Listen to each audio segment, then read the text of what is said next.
Thanking God again for the simple things like a change of scenery and the not so simple things like, once again, God willing, being able to accurately speak from his word. Let's call Jeremiah chapter 52, the last chapter of the book of Jeremiah. Loyalty to what?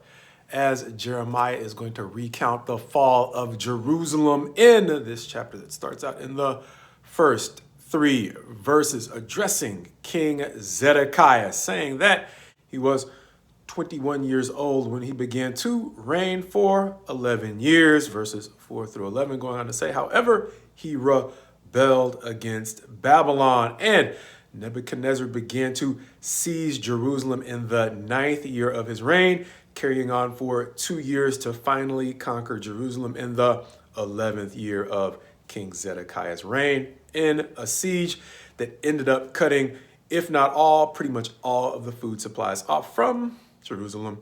Verses 4 through 11 going on to note that once it became clear that the siege would become or would be successful, the king and his officials tried to breach the city themselves and flee. However, they were captured and, for lack of a better term, sentenced, at which point some of them were executed. However, the king's eyes were put out before he and the surviving officials were deported to Babylon. Verses 12 through 23, describing the way that Nebuzaradan, I think I'm pronouncing that correctly, one of King Nebuchadnezzar's servants in the 19th year of King Nebuchadnezzar, breached the city, Jerusalem, entered in, and burned the temple with every great house in the city. However, he took some of the poor with him as captive as an alternative to killing them, leaving some of the others to help maintain the land that would be left over under, as we would learn, or we learned a few chapters back in the previous description of the siege of Jerusalem, under the supervision of Gedaliah the governor.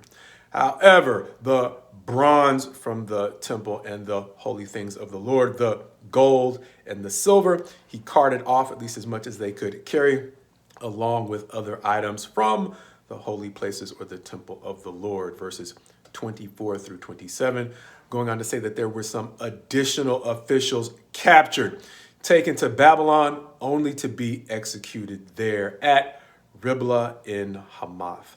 Verses 28 through 30, going on to account the various deportations, understanding that this happened in sequence. Nebuchadnezzar pausing at certain points of conquest to allow Jerusalem the opportunity to recover and govern itself effectively, understanding that Jeremiah repeatedly was called to Zedekiah, who was seeking a word from the Lord, that word being, you can get mercy if you surrender. However, because of his fears of those that he had quite possibly already persecuted, those who were deserting and quite possibly scaring those who wanted to remain and defend the city, he was scared once the thought of surrendering, as we have mentioned, meant that he would have to face those he might have treated badly. And so his fears kept him bottled up in the city until it was too late.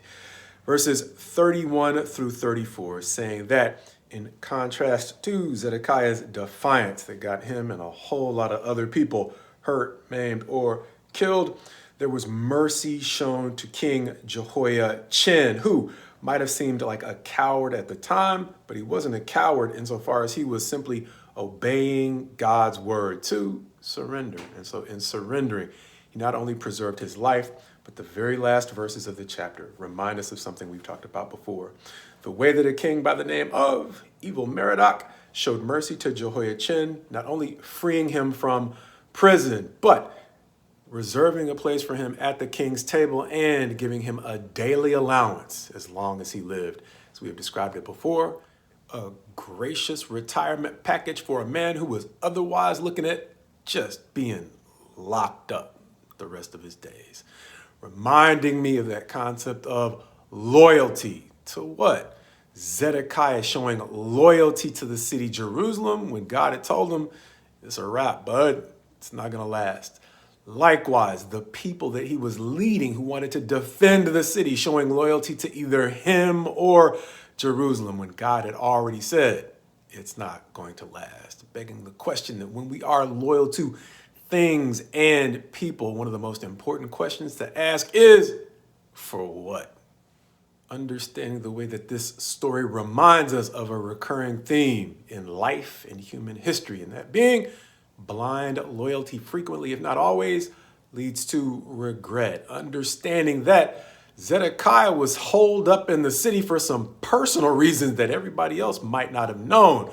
But the very man that he was consenting to be killed at one point and then locked up for much of his time in the later days of Jerusalem was the one he eventually confided his true fears to, stating that I'm just afraid of the consequences that come along with surrender. And so his motivations were not necessarily the people's motivations, but their blind loyalty caused them to fall in line with a movement that they didn't really understand enough. Zedekiah, in some ways, representing an effective summary of the kings of Judah, understanding that there are a great many of those kings whose personal failures did not lead to the downfall of the people following them. However, at its worst, the personal failures of its kings produced personal tragedy for their followers, specifically those who were blindly loyal to motives they didn't understand.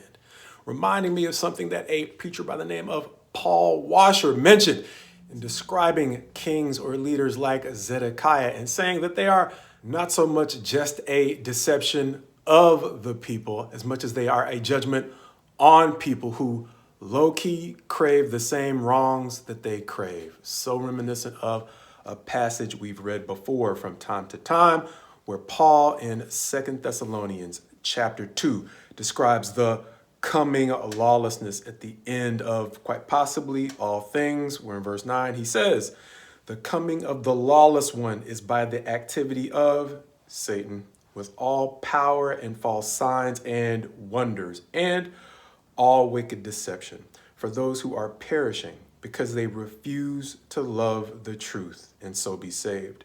Therefore, God sends them a strong delusion so that they may believe what is false, in order that all may be condemned who did not believe the truth, but had pleasure in unrighteousness.